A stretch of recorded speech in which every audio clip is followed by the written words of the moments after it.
आया। उस समय उनकी बुआ का पुत्र शिशुपाल वहां भगवान को खरी खोटी खूब सुनाने लगा।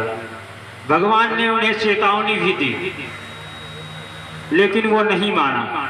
और भगवान इधर बुआ से संकल्पित थे कि बुआ मैं इसके 100 अपराधों को क्षमा करूंगा, लेकिन 101 जैसे हुआ मैं इसको क्षमा करने वाला नहीं हूं। जब शिशुपाल गालियों की बौछार करने लगा, उस समय भगवान ने 100 गालियों तक तो कुछ नहीं बोले। जैसे ही गालियों की संख्या 101 हुई, भगवान ने अपने परम सुदर्शन को ध्यान किया और शिशुपाल का सर धड़ से अलग कर दिया। शिशुपाल का सर धड़ से अलग तो हो गया, लेकिन वहां सभा में जितने लोग बैठे थे उन्हें दिखाई दिया कि एक परम ज्योति शिशुपाल के शरीर से निकल करके भगवान के शरीर में समाहित हो रही है। उस समय युधिष्ठिर जी ने कहा कि भगवान वासुदेव ये क्या है? भगवान ने कहा कि जो मुझे जिस प्रकार से चाहता है, जिस प्रकार से भजता है, मैं उसको उसी रूप में मिलता हूं और सबके ऊपर मैं समान कृपा करता हूं। शिशुपाल को भगवान ने कई बार समझाया था, लेकिन शिशुपाल ने कहा हो ही न तप तामस देहा, तामसी शरीर से आपका गुणगान नहीं हो सकता प्रभु। इसलिए शिशुपाल था कौन? शिशुपाल और दंतवक्र ये दोनों भगवान के पार्षद थे, जय और विजय। महर्षि दुर्वासा के श्राप के कारण इन दोनों को 3 जन्म तक राक्षस योनि में जन्म लेना पड़ा। उस समय राक्षसों ने कहा कि प्रभु यदि मैं ना होता तो आपका भी कोई अस्तित्व ना होता, क्योंकि ना ही मैं अपने राक्षसत्व से पृथ्वी को भयाक्रांत करता, कंपित करता, और ना ही आप अवतार लेते। भगवान ने कहा कि ठीक है, आप जिस प्रकार से मुझे चाहते हैं मैं उसी प्रकार से आपको मिलूंगा। तो युधिष्ठिर जी की ऐसे वाणियों को सुन करके, नारद जी से ऐसा वचन सुन करके युधिष्ठिर जी ने कहा कि हाँ, भगवान तो समदर्शी ही हैं, भगवान केवल सबका कल्याण ही करते हैं, इसमें भगवान का कोई पक्षपात नहीं छुपा हुआ है। तब श्री सुखदेव जी ने कहा कि महाराज आगे की कथा आप बतलाइए। तब श्री सुखदेव जी ने कहा सर्व विजित्यम दिशः लोका लोकांश त्रीन महासुरा देवासुरा मनुइंद्रान गंधर्व गरुड़ो रगान। सुखदेव जी ने कहा कि हे राजन परीक्षित, ये उस समय की बात है जब हिरण्याक्ष को, हिरण्याक्ष भी वही जय विजय था, हिरण्याक्ष और हिरण्याकश्यप, ये दूसरे जन्म में हिरण्याक्ष और हिरण्याकश्यप हुए। तो हिरण्याक्ष को जब बड़ा अवतार लेकर के भगवान ने उसका वध किया, तब हिरण्याकश्यप भगवान को उस समय से अपना प्रकांड शत्रु समझने लगा और शत्रुता की भावना रख ली। उसने सोचा कि मैं अमर होकर के भगवान से बदला लूंगा, इसलिए उसने ब्रह्मदेव की तपस्या चालू कर दी और इतनी कठोर तपस्या कि मंदराचल पर्वत पे जाकर के एक पैर पे खड़ा होकर के अंगूठे के बल पर, वो भी एक पैर पे खड़ा हुआ, वो भी केवल अंगूठे के बल पर, और इतनी घनघोर तपस्या की कि उसकी शरीर में बावी लग गई, दीमकों ने अपना घर बना लिया। इसके ऐसे कठिन तप को देख करके ब्रह्मा जी प्रसन्न हुए और सामने आकर के ब्रह्मा जी ने कहा उत्तिष्ठ भद्रम ते तपः सिद्धो असि कश्यपः वरदो अहम प्राप्तो वृत्यों सीप्तम वरः। हे कश्यप पुत्र, आप उठो, मैं आपकी तपस्या से प्रसन्न हूँ, अपनी तपस्या को पूर्ण करके आप मुझसे कोई वरदान मांगो। तब हिरण्यकश्यप ने कहा, नमः आद्याय बीजाय ज्ञानाय मूर्ते प्रणय विनोन्द्र बुद्धिकारैः व्यक्तैः मनुष्य। हे प्रभु, आप सबसे आदि हैं, संसार के बीज रूप हैं, ज्ञान विज्ञान रूप हैं, प्राण हैं, इंद्रिय हैं, मन है, बुद्धि है, विकार हैं। मैं आपको प्रणाम करता हूँ। आप अंतर्यामी हैं, इसलिए आपको बार बार नमस्कार है। आप मुझे कोई ऐसा वरदान दीजिए जिससे मैं अजर और अमर हो जाऊं। तब ब्रह्मा बाबा बोले, देख भैया, मैं तो खुद अजर अमर नहीं हूं, तो अजर अमर का वरदान तुमको कैसे दे दूं? चलो कोई दूसरा वरदान मांग लो।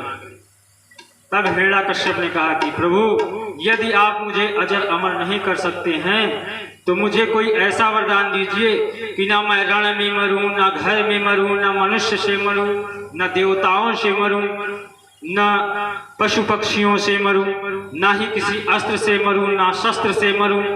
मैं साल के 12 महीनों में ना मरूं, ना घर में मरूं। भगवान ने कहा, ब्रह्मा जी ने कहा कि ओम अस्तु, चलो मैंने ये वरदान आपको दिया।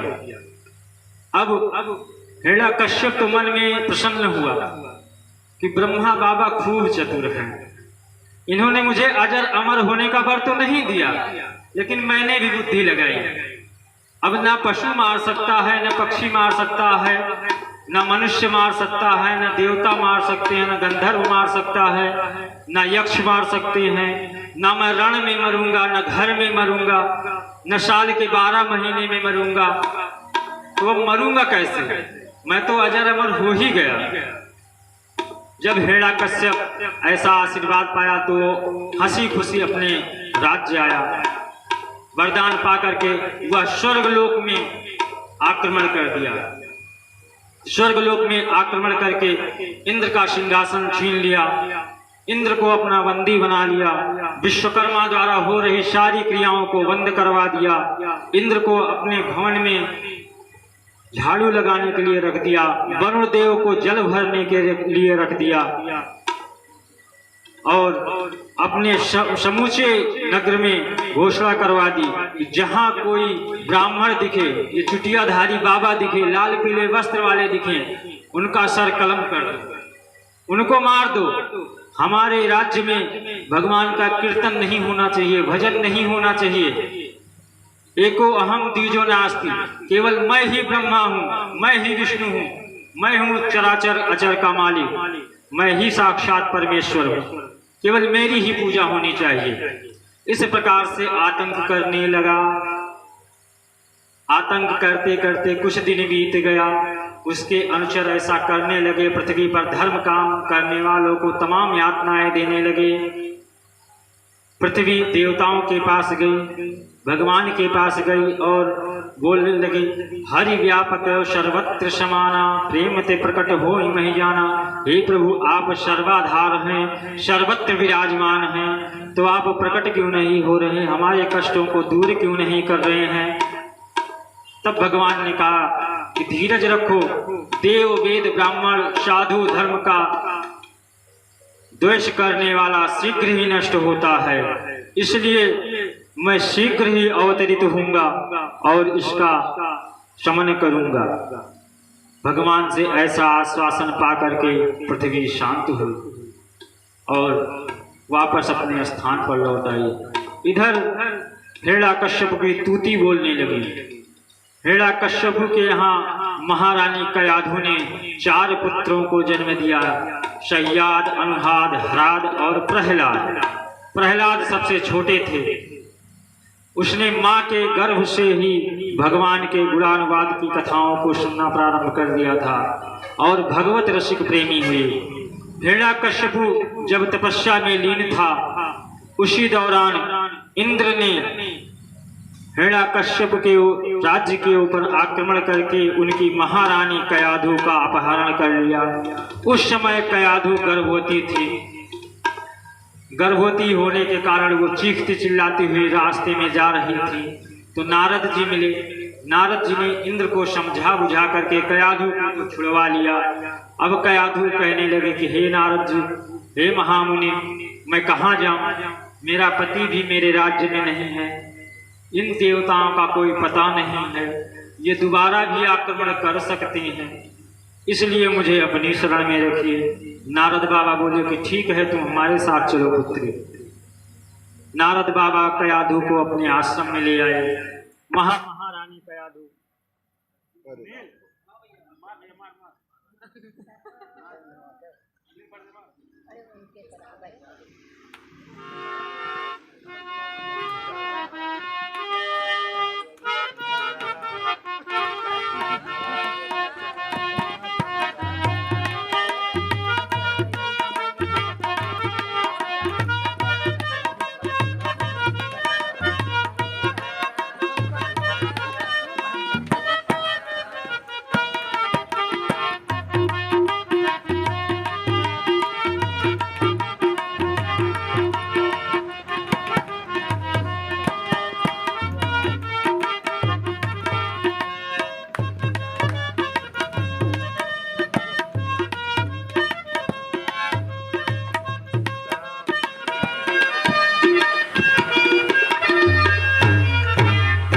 बोले आनंद कंद भगवान की, सच्चिदानंद भगवान की जय। इधर कयाधु नारद जी के साथ उनके आश्रम आ गए।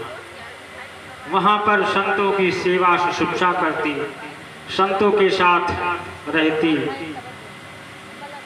इधर कयाधु जी को प्रसव पीड़ा हुई। नारद जी ने आशीर्वाद दिया कि हे रानी, जब तुम चाहोगे तभी तुम्हारा पुत्र पैदा होगा, क्योंकि यहाँ पर स्त्रियों का कोई रहना है नहीं और प्रसव पीड़ा में स्त्रियों की जरूरत होती है। महारानी कयाधु अकेले रहती थी। ब्रह्मचारियों का आश्रम नारद जी का खुद ही पता नहीं कि कितने दिन रहेंगे, नहीं रहेंगे, कहाँ रहेंगे। इसलिए नारद जी ने उनको आशीर्वाद दिया कि जब आप चाहोगे तभी आपको प्रसव पीड़ा होगी, आपको पुत्र प्राप्त होगा। ऐसा सुन करके महारानी कयाधु संतों की सेवा में तत्पर रहती, संतों की सेवा करती, नित्य प्रतिदिन भगवान के गुणानुवाद को सुनती, भगवान के कीर्तन को सुनती। उसका प्रभाव गर्भस्थ प्रहलाद के ऊपर पड़ा। पिता हिरण्याकश्यपु के तपस्या से वापस आने पर जब सारा वृत्तांत हिरण्याकश्यपु को पता चला तो वे जाकर के महारानी कयाधु को अपने घर ले आए और यहाँ पर प्रहलाद जी का जन्म हुआ। प्रहलाद जी बड़े होने लगे। इन्हें अब दीक्षा के लिए हिरण्याकश्यपु ने गुरु शुक्राचार्य के आश्रम में सांड के पास भेज दिया। सांड गुरु शुक्राचार्य के पुत्र थे। ये हिरण्याकश्यपु विश्वविद्यालय के प्रधानाचार्य थे। इनके अंतर्गत इनको शिक्षा प्राप्त होने लगी। कुछ दिन व्यतीत हुए। हिरण्याकश्यपु ने एक दिन मन में विचार किया कि चलो अपने पुत्रों से मिलाते हैं। अपने पिता को देख करके प्रहलाद जी ने प्रणाम किया। प्रहलाद को देख करके हिरण्याकश्यपु उन्हें गले से लगा लिया। प्रहलाद जी सबसे छोटे थे, इसलिए छोटे पुत्र को माता पिता ज्यादा मानते हैं ना, माता पिता के प्रति ज्यादा स्नेह होता है छोटे पुत्र के लिए, तो इसलिए उसे अपने गले से लगा लिया और पूछा कि पुत्र, तूने गुरु जी से क्या ज्ञान प्राप्त किया? तब प्रहलाद जी ने कहा, श्रवणम कीर्तनम विष्णु, स्मरणम पाद सेवनम, अर्चनम वंदनम दास्यम, साख्यम आत्मनिवेदनम। इस प्रकार नवधा भक्ति को प्रहलाद जी ने अपने पिता से कहा। प्रहलाद जी के ऐसे बोलने पर हिरण्याकश्यपु के तन बदन में मानो आग सी लग गई। अत्यंत क्रोधित हुआ और मास्टर साहब को बुला करके बहुत फटकार लगाया। आप क्या पढ़ा रहे हैं? मास्टर जी ने कहा, महाराज, सरकार के आदेशानुसार मैं तो राक्षसी शिक्षा ही दे रहा हूँ, लेकिन आपका ये पुत्र पढ़ा पढ़ाया हुआ है, इसका हमारी शिक्षा का इसके ऊपर कोई असर नहीं होता। पुत्र को इस स्थिति में देख करके हिरण्याकश्यपु ने सोचा कि आज ये अकेले नारायण का ध्यान कर रहा है, कल को ये पूरे पाठशाला में बगावत कर देगा। आज अकेला है, कल 4, 6, 10 लोग और इसके साथ आ जाएंगे, इसलिए इसको मरवा दो। सैनिकों को आदेश दिया कि ले जाओ, प्रहलाद का वध कर दो। सैनिक प्रहलाद को ले गए, ऊंची पहाड़ की शिखाओं से नीचे गिरा दिया, फिर भी प्रहलाद जी बच गए। भयानक सर्पों से दसवाया, फिर भी प्रहलाद जी को कुछ नहीं हुआ। विषपान करवा दिया, फिर भी प्रहलाद जी को कुछ नहीं हुआ। जब प्रहलाद जी को कोई भी संकट कुछ नहीं कर पा रहा है, तब एकाएक ध्यान आया कि अभी मेरी बहन है और वो भगवान ब्रह्मा जी से आशीर्वाद प्राप्त हुआ है कि उसे अग्नि नहीं जला सकती, इसलिए अब प्रहलाद को अग्नि में जला दिया जाएगा। इधर मास्टर साहब जब कुछ डांटे फटकारे गए तो उन्होंने हवन यज्ञ से कृत्या नाम की राक्षसी को पैदा किया। कृत्या पैदा हुई, उसने अपने त्रिशूल को जैसे ही प्रहलाद जी के सीने में मारा, त्रिशूल खंडित हो गया। जितने पुरोहित थे यज्ञ करने वाले सब नष्ट हो गए और स्वयं भगवान की कृपा से कृत्या भी नष्ट हो गई। जब पुरोहितों की ऐसी दशा हुई तो प्रहलाद जी को मन में बहुत पश्चाताप हुआ कि हमारी वजह से आज ये यज्ञ ब्राह्मण भी, गुरु जी भी हमारे मरणावस्था में पहुंच गए हैं। तब उन्होंने भगवान से प्रार्थना की, हे प्रभु, यदि मैंने आपका सच्चे मन से भजन कीर्तन किया है तो हमारे गुरु जी और पुरोहित लोग जिंदे हो जाएं। और जैसे ही गुरु जी को हाथ लगाया सब लोग उठ खड़े हुए। अब गुरु जी भी चेला के शिष्य बन गए। गुरु जी भी प्रहलाद जी के रास्ते पर चल दिए, वो भी नारायण नारायण का जाप करने लगे। ऐसा देख करके हिरण्याकश्यपु बहुत क्रोधित हुआ। उसने अपनी बहन को बुलाया, उसकी बहन का नाम था होलिका। होलिका को बुला करके सारा वृत्तांत बताया तो होलिका ने कहा कि भैया आप चिंता क्यों करते हो, बस चिता बनाओ और मैं लेकर के इसे अभी बैठ जाती हूँ और इसका अंत हो जाएगा। इस प्रकार लकड़ियां इकट्ठा की गई और लकड़ियों में आग लगा दी गई। ब्रह्मा जी से प्राप्त ओढ़नी को लेकर के होलिका अग्नि में बैठ गई। उस चुनरी की यह खासियत थी कि जिसके शरीर पर वो चुनरी रहती उसको अग्निदेव कुछ नहीं कर सकते थे। अग्नि का प्रभाव उस चुनरी पर नहीं होता था। अब प्रहलाद को होलिका की गोदी में बैठा दिया गया और नारायण की कृपा से इस प्रकार से हवा चली कि चुनरी उड़ करके प्रहलाद जी के शरीर से लिपट गई और होलिका धू धू करके जलने लगी। होलिका वहां चीखने चिल्लाने लगी। तब हिरण्याकश्यपु को बहुत ही दुख हुआ। उसने कहा कि हमारी बहन भी चली गई, भाई भी चला गया, ये नारायण बहुत छलिया है, अब इस प्रकार से काम नहीं बनेगा। यमदूतों को उसने बंदी बना ही रखा था। यमदूतों से कहा कि तुम जिस प्रकार हो सके इसका सर्वनाश करो, लेकिन जो भगवान का प्रेमी है उसका यमदूत क्या करेंगे। यमदूतों ने कहा कि महाराज ये हमारे सामर्थ्य के बाहर है, जो चराचर के स्वामी है ये उसकी शरण में है और हम लोग वहां तक नहीं पहुंच सकते हैं। विस्पदम विस्मरम वैष्णो संपन्न नारायण स्मृति, ये नारायण की शरण में है, उस जगह तक हमारी पहुंच नहीं है, इसलिए आप हमें क्षमा करें। सभी गुरुजन और साथी कहने लगे कि भैया आपको ये किस प्रकार ज्ञान प्राप्त है कि अग्नि भी आपका कुछ नहीं कर पा रही है, सर्प भी आपका कुछ नहीं कर रहे हैं, तब नारायण जी प्रहलाद जी ने कहा कि जब मैं गर्भ में था उसी समय भगवान के कीर्तन के प्रभाव से मैं सुरक्षित हूँ। नारायण मेरी रक्षा करते हैं और मेरा दिन प्रतिदिन नारायण के ही चरणों में अनुराग रहता है। कह हनुमंत विपति प्रभु सोई, तब जब शुभ भजन न कीर्तन होई। यदि भजन कीर्तन नहीं होगा तभी हमारे ऊपर विपत्ति आ सकती है। अब जितने पाठशाला के बालक थे, गुरु वृंद थे, सभी राम के नाम में लग गए, सब कीर्तन भजन करने लगे। ऐसा देख करके हिरण्याकश्यपु ने पाठशाला बंद करवा दिया, सभी मास्टरों को, गुरुजनों को मार करके भगा दिया और प्रहलाद को घर ले आया। बोला तू ऐसे नहीं सुधरने वाला है, अब मुझे ही तुझे सुधारना पड़ेगा। और अपना खड्ग लेकर के भयानक भयानक सा त्रास देने लगा उसको। हिरण्याकश्यपु जब आया तो सभी अधिकारी नाच रहे थे भया, और महाराज हिरण्याकश्यपु के आगमन का समाचार सुन करके सभी स्तब्ध हो गए।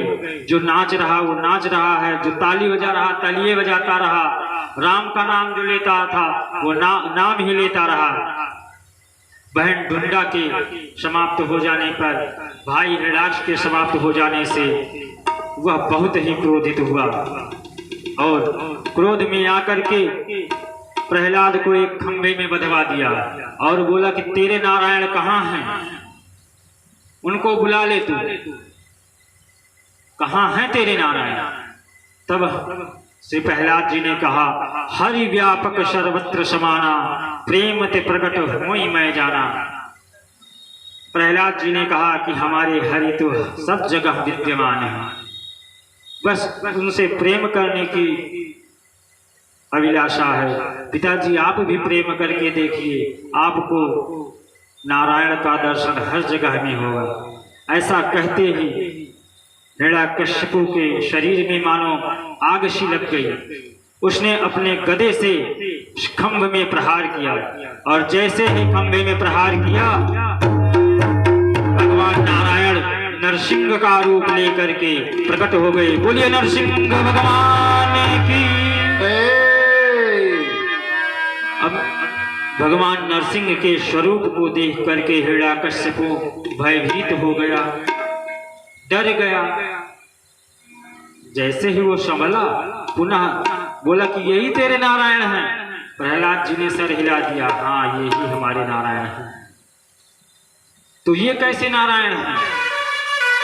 ना ये मनुष्य लग रहे हैं, ना ही ये बाघ लग रहे हैं, ना ही शेर लग रहे हैं, ये कैसे नारायण हैं?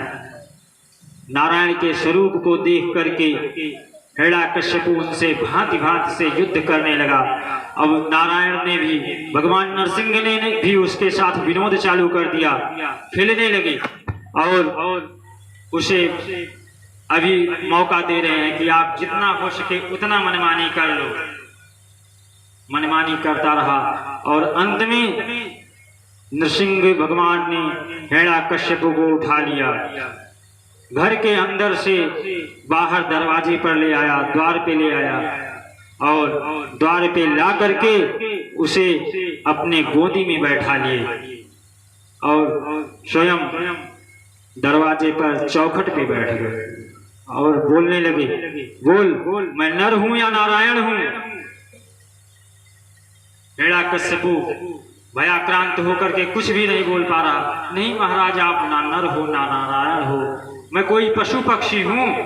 नहीं, आप पशु पक्षी भी नहीं हो। उस समय संध्या की वेला थी। बोलो दिन है कि रात है? न दिन है न रात है, गोधूली की वेला थी। तुम बाहर हो या अंदर हो? ना ही बाहर है ना अंदर है, वो तो दरवाजे के पास है। इसलिए न बाहर हुआ न अंदर हुआ, न रणभूमि में हुआ न घर में हुआ। बोला मेरे पास कोई अस्त्र है? अपने नाखूनों को दिखाने लगे, देखो यही मेरे अस्त्र है। मेरे पास कोई अस्त्र है? बोला नहीं महाराज, आपके पास कोई अस्त्र भी नहीं है। ऐसा कहते ही श्री नरसिंह भगवान ने अपने नाखूनों से उसके पेट को विदीर्ण कर दिया। पेट को विदीर्ण कर दिया और उसकी हथेलियों को निकाल करके अपने गले में लपेट लिया और गुस्से से गुर्राने लगे। नायम मृगो नापि नरो विचित्र माहो कमितेन्द्र मृग रूपम, ना तो मैं मनुष्य हूं ना ही पशु हूं। और ऐसे विचित्र आकृति में गुस्से से आंखें लाल हो गई भगवान की। नारद जी ने कहा कि उस समय भगवान के पास जाने की कोई हिम्मत नहीं कर रहा था। इधर हिरण्यकश्यपु जी का तो अंत हो गया, लेकिन भगवान अभी गुस्से में ही हैं। ब्रह्मा जी आए भगवान के गुस्से को शांत कराने के लिए, तो भगवान ने एक बार हुंकार लगाई। ब्रह्मा बाबा अपना कमंडल मंडल वहीं छोड़ करके भाग लिए। बाबा भोलेनाथ आए भगवान को मनाने के लिए। बाबा भोलेनाथ को भी भगवान ने फटकार दिया। भगवान भोलेनाथ अपना डमरू उमरू वहीं बोल करके, त्रिशूल भूल करके चले गए। माता लक्ष्मी आई भगवान को मनाने। हे प्रभु, मैं आपकी दासी, आप शांत होइए। भगवान ने गुस्से से उनकी तरफ देखा तो माँ लक्ष्मी भी वहां से हिलते डुलते किसी प्रकार से अपने क्षीर सागर आकर के पहुंची। जब कोई भी भगवान को नहीं मना पाया, माता कयाधु ने प्रहलाद से कहा कि पुत्र, अपने प्रभु को आप ही संभालो। तब श्री प्रहलाद जी ने भगवान के पास जाकर के स्तुति करने लगे। न तो अस्मै अनंताय दुरंताय शक्ते विचित्र वीर्याय पवित्र कर्मणे। हे प्रभु, आपका स्वरूप शक्ति विचित्र है, आपके अद्भुत कर्मों का कोई बखान नहीं है। इसलिए हे प्रभु, आप शांत होइए, हमारा कल्याण कीजिए। आपने इस असुर को बिना किसी प्रयास के ही मार डाला। आपका क्रोध तो युग प्रलय के बराबर है, पृथ्वी का अंत हो जाएगा। इसलिए हे प्रभु, शांत हो जाइए। प्रहलाद के छोटे छोटे हाथों को देख करके और इस प्रकार की विनती को सुन करके भगवान नरसिंह उसे अपनी गोद में बैठा लिए और जीभ से प्रहलाद के कपोलों को चाटने लगे। श्री नारायण ने कहा कि पुत्र, मैं प्रसन्न हूं तुमसे, मांगो क्या चाहिए। उस समय प्रहलाद ने कहा, प्रभु, मुझे तो आपने सब कुछ दे दिया, अब मैं क्या मांगूं आपसे। आप देना चाहते हैं तो मुझे अपने चरणों में अनुराग ही दीजिए। आपने मुझे जो दे दिया है उसे ब्रह्मा बाबा भगवान शंकर नहीं पाए हैं। बताइए, भगवान के गोदी में बैठने के लिए कभी ब्रह्मा जी पाए, शंकर जी पाए? भगवान ने कभी उनके कपोलों को चाटा? लेकिन जो दशा भगवान ने प्रहलाद की, प्रहलाद गदगद हो उठे। उस समय भगवान का क्रोध शांत हुआ और भगवान के 42 वसंत तिल का छंद में प्रहलाद ने उनकी स्तुति की। भगवान प्रसन्न हुए, जाने लगे तो कहा कि बेटा, कुछ तो मांग ले। श्री प्रहलाद जी ने कहा कि प्रभु, आप हमें देना चाहते हैं तो हमें हमारे पिता की मुक्ति चाहिए, हमारे पिता को अपने चरणों में शरण दीजिए। भगवान ने कहा कि पुत्र, तू इसके लिए शोक क्यों कर रहा है? जिस कुल में तेरे जैसा पुत्र पैदा हो जाएगा, उस कुल की 21 पीढ़ियां तर जाएंगी। 7 पीढ़ी मातृपक्ष की, 7 पीढ़ी पितृपक्ष की और 7 पीढ़ी पत्नी पक्ष की। ससुराल की 7 पीढ़ियां, 7 पीढ़ियां मामा की और 7 पीढ़ियां स्वयं अपने खुद ही तर जाएंगी। तो इसलिए आपके पिताजी को कोई और धाम देने के लिए, कोई मुक्ति देने की कोई आवश्यकता नहीं है। इस प्रकार भगवान ने प्रहलाद का राज्याभिषेक किया और स्वयं अंतर ध्यान हो गए। समय की सीमा को देखते हुए अब महाराज जी को मंच पर मैं बुलाना चाहूंगा एक भजन के साथ। बोलिए आनंद चंद्र भगवान की जय हो। हे भैया श्याम गुण गाइला, हे भैया श्याम गुनवा गाइला बीत जाए जिंदगानी। हे भैया श्याम गुनवा गाइला बीत जाए जवानी। हे भैया श्याम गुनवा गाइला बीत जाए जिंदगानी। हे भैया श्याम गुनवा गाइला बीत जाए जवानी। मोहन के आपन बनाइला कान्हा के आपन बनाइला बीत जाए जिंदगानी। सना के आपन बनाया बीत जाए जवानी। हे भैया श्याम गुनवा गाइला बीत जाए जिंदगानी। हे भैया श्याम गुनवा गाइला बीत जाए जवानी। साथ में ना कुछ लेके आया तेरा मेरा करता है। साथ में ना कुछ लेके आया तेरा मेरा करता है। माया से मनवा हटाइला बीत जाए जिंदगानी। माया से मनवा हटाइला बीत जाए जवानी। हे भैया श्याम गुनवा गाइला बीत जाए जिंदगानी। भैया श्याम गुनवा गाइला बीत जाए जवानी। माया में तू भटक रहा है माया पथ से न डरता है। माया में तू भटक रहा है माया पद से डरता है। माया में तू भटक रहा ना माया पथ से डरता है। मनवा में प्रभु के बसाइला बीत जाए जिंदगानी। हे भैया श्याम गुनवा गाइला बीत जाए जिंदगानी। हे भैया श्याम गुनवा गाइला बीत जाए जवानी। माता पिता को भूल चुका रे पाप का घड़ा भरता है। माता पिता को भूल चुका रे आपका भरता है। बिगड़ी तू आपन बनाइला बिगड़ी तू आपन बनाइला बीत जाए जिंदगानी। बिगड़ी तू आपन बनाइला बीत जाए जिंदगानी। बिगड़ी तू आपन बनाइला बीत जाए जिंदगानी। हे भैया श्याम गुनवा गाइला हे भैया श्याम गुनवा गाइला बीत जाए जिंदगानी। हे भैया राम गुनवा गाइला। हे भैया श्याम गुनवा गाइला बीत जाए जिंदगानी। तेरा साथ प्रभु ही देगा उसको न तू भजता है। तेरा साथ प्रभु ही देगा उसको तू भजता है। चरणन में नैया लगाइला बीत जाए जिंदगानी। चरणन में नैया लगाइला बीत जाए जिंदगानी। हे भैया श्याम गुनवा गाइला श्री राधे। जिंदगानी। हे भैया श्याम गुनवा गाइला बीत जाए जिंदगानी। सारा जगह उसी प्रभु को निस दिन भजन करता है। सारा जगह उसी प्रभु का निस दिन भजन करता। मनवा में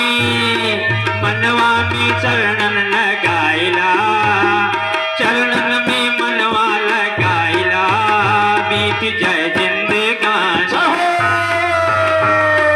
मनवा चरण में लगाइला बीत जाए जिंदगानी। हे भैया राम गुनवा गाइला बीत जाए जिंदगानी। हे भैया श्याम गुनवा गाइला बीत जाए जिंदगानी।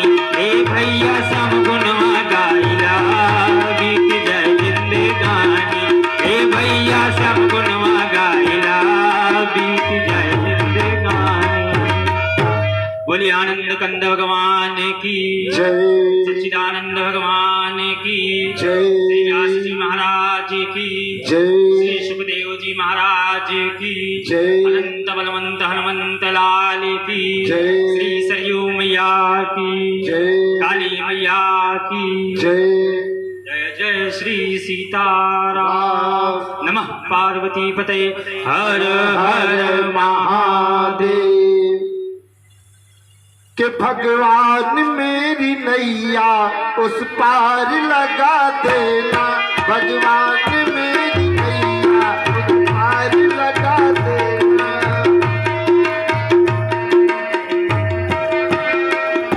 अब तक जो निभाए हो, अब तक जो निभाए हो आगे भी निभा देना, भगवान मेरी नैया उस पार लगा देना।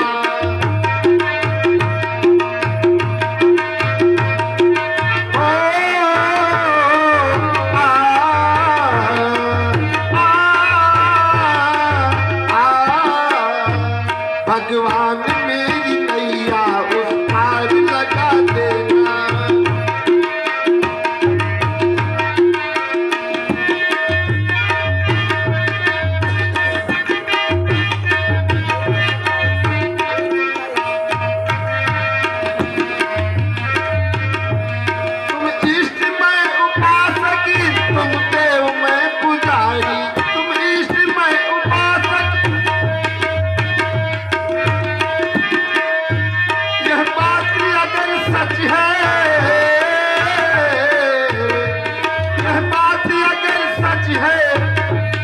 सच करके दिखा देना, भगवान मेरी नैया उस पार लगा देना, भगवान मेरी नैया उस पार लगा देना, भगवान मेरी नैया उस पार लगा देना।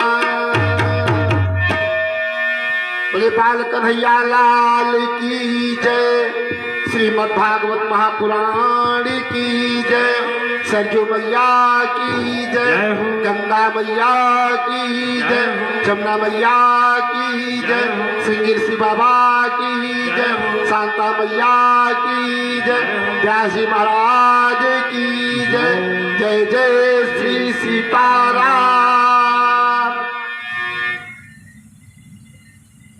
जय श्री राम सीताराम। जय श्री राम। हरि ओम।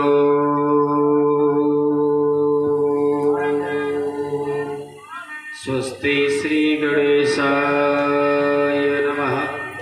स्वस्ति श्री सरस्वती नमः।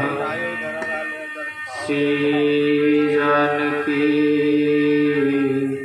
बल्लभोजते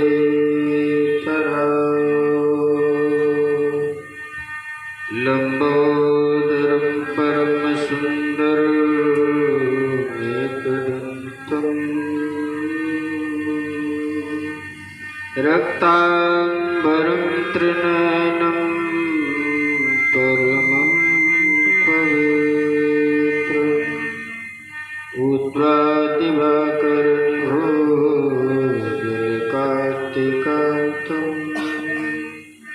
विघ्नेश्वरं सकलविघ्नहरं नमामि।